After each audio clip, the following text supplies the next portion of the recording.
نیکې هیلې درنو لیدونکو، خدای دې وکړي چې روغ رمټ به یاست. نن ورځ پر داسې یو اصل غږیږو چې زموږ شاوخوا یې ټوله احاطه کړې. وګورئ، موږ تاسو په فزیک کې لوستي دي چې ځمکه د جاذبې د قوې لرونکې ده. هر هغه څه چې له پورته ارتفاع څخه خوشې کوو نو د ځمکې د جاذبې د اصل په اساس باندې هغه ځمکې ته ورپرېوځي یا کښته کېږي. د جاذبې د اصل هیڅ کله دمه نه کوي، هیڅ کله توقف نه کوي. موږ تاسې هیڅ کله نه دي لیدلي چې دا قلم خطا کو او دا د مثال پورته خوا ته لاړ شي یا ښي خوا ته لاړ شي یا چپ خوا لاړ شي. دا مستقیم د ځمکې خوا ته ځي. نو په دې معنی چې دا اصل تل مدام په کار او فعالیت باندې وي. دا اصل زموږ په مادي اړخ کې ده، یعنی فزیک له مادې څخه بحث کوي. موږ په خپل معنوي اړخ کې یا معنوي بود کې هم ځینې اصول لرو. ځینې اصلونه دي چې موږ خوا او شا احاطه کړې یا نیولې. یو له هغه اصلونو څخه د جذب قانون یا د اټراکشن قانون ده چې لا اف اټراکشن ورته وایي. وګورئ، د جاذبې قانون او د جذب قانون. د جاذبې قانون هغه ګریویټي ده چې موږ ورباندې بحث وکړو چې فزیک پورې اړوند ده، او د جذب قانون دغه اټراکشن ده چې موږ یې اوس په معنوي اړخ کې رول باندې غږیږو. د دې لپاره چې دا بحث ډیر مهم دی او په یو جلسه کې نه خلاصه کیږي، نو د دې لپاره به څو جلسې ځانګړې کوو.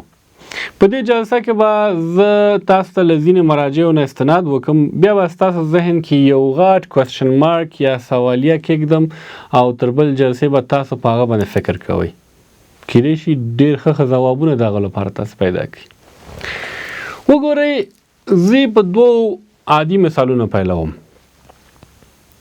موږ تاسو ډېر کله دې پیښې سره مخ کېږو چې د یو چا په هکله فکر کوو یا زړه که مو راګرځي نو سمدستي د هغه کس یا زنګ راځي او یا دا ده چې هغه کس دفتن وینو، یا په کور مو راپېښېږي، میلمه کېږي مو یا په لاره کې ورسره مخ کېږو، نو بیا ورته وایو چې عمر دې اوږد ده، همدا اوس مې یادولې راغلی.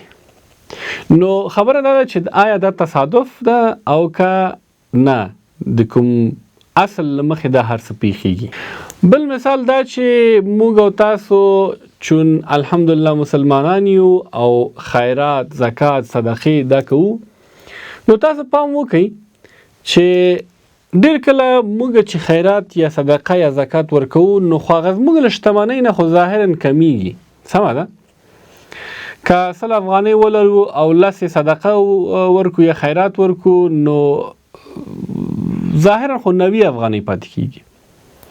خو ګورئ، چون زمونږه هغه برداشت یا زمونږه هغه مایندسیټ داسې عیار کړل شوی ده چې مونږ وایو دغه صدقه یا خیرات زمونږه د مال د زیادت باعث ګرځي. نو چې بیا آخر ورځ ګورو رښتیا هم هغه 100 افغانۍ زمونږ برکت کړی وي او ډېر ستونزې زمونږ حل کړي وي.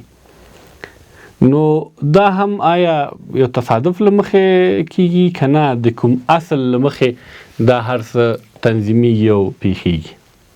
دې ته ورته ډېر نور مثالونه دي چې موږ او تاسو په ورځني ژوند کې ورسره مخ کیږو او تجربه کوو. زه به په دې جلسه کې تاسو ته له 4 سرچینو نه ځینې سندونه وړاندې کړم، وبه ګورو او تاسو به بیا په دې هکله فکر کولو ته وهڅوم. یو قدسي حدیث کې راځي چې الله پاک د حضرت محمد صلی الله علیه وسلم له ژبې وایي چې زه د خپل بنده په ګمان یم. تاسو د حدیث الفاظ د سکرین په مخ لیدلی شئ درنو لیدونکو. موږ تاسو پوهیږو چې قدسي حدیثونه هغه حدیثونه دي چې وینا مستقیم د الله لخوا نه وي، صرف د پیغمبر صلی الله علیه وسلم ژبه وسیله ګرځول کیږي په دې برخه کې. په دې حدیث کې الله فرمایي چې زه د خپل بنده په ګمان یم. تاسو به په دې هکله وغږیږئ، فکر به وکئ او څېړنه به وکئ چې یعنې څه الله د بنده په ګمان څنګه کېدلی شي. دویمه سرچینه مو عرفاني سرچینه ده. د عرفان له مکتب څخه د مولانا یو شعر تاسو ته وړاندې کوم، تاسو ته لولم او تاسو به په دې هکله فکر وکړئ چې یعنې مولانا څه غواړي ووایي. مولانا وایي خوب خوبی را کند جذب این بدان، طیبات و طیبین بر وی بخوان. د نور سوره 26 آیت اشاره ده درنو لیدونکو. در جهان هر چیز جذب کرد، گرم گرمی را کشید و سرد سرد. ناریان مر ناریان را جاذبند، نوریان مر نوریان را طالبند. وګورئ مولانا وایي چې د قرآن د وینا پر اساس پاکان د پاکانو لپاره دي او ناولي د ناولو لپاره دي. یعنی مطلب دا چې پاک خلک به پاکو خلکو سره یو ځای کېږي او ناپاک خلک به ناپاکو سره. او بیا آخره کې وایي چې اهل د اور به اهل د اور ځان سره جذبوي او اهل د نور به اهل د نور ځان سره جذبوي. د فکر وړ خبره ده که نه؟ بله سرچینه د لیکوالانو ده. لیکوالان په دې هکله څه نظر لري؟ د برازیل تر ټولو مشهور ناول لیکونکی کویلو دی په خپل یو کتاب کې چې نوم یې دی د آلکیمیست یا کیمیاګر، موږ تاسو حتما لوستی. په دې کتاب کې دی یو جمله نقل کوي چې د کتاب جوهر تشکیلوي. هغه انګېزه بخښونکې جمله داسې ده چې دی وایي که چېرته ته وغواړې یو کار ترسره کړې، وګورئ که چیرې ته وغواړې یو کار ترسره کړې نو کائنات ټول لاس یو کوي سره او تا سره د دې کار په ترسره کولو کې مرسته کوي. دا ډېره مهمه خبره ده. که ته وغواړې یو کار ترسره کړې نو کائنات د دې کار په ترسره کولو کې تا سره مرسته کوي یا لاس سره یو کوي او تا سره مرسته کوي. دا سړی یعنی پاولو کویلو د خپله د دې کتاب په د منځپانګه کې دا جمله نقلوي. کله چې دا کتاب چاپوي نو د دې کتاب څخه ډېر استقبال نه کیږي. دا ډېره لرې خبر نه ده، په 2009 کال کې دا پیښه شوې. نو له دې کتاب څخه ډېر استقبال نه کیږي. هغه کومه خپرندویه ټولنه چې وه هغه زړه نه ښه کوي چې دا کتاب دویم ځل چاپ کړي، ځکه چا دومره ښه راغلاست ورته ونه ویلې. نو دا سړی یا پاولو کویلو راپاڅېږي، دا کتاب یو بل خپرندویه ټولنې ته ورکوي.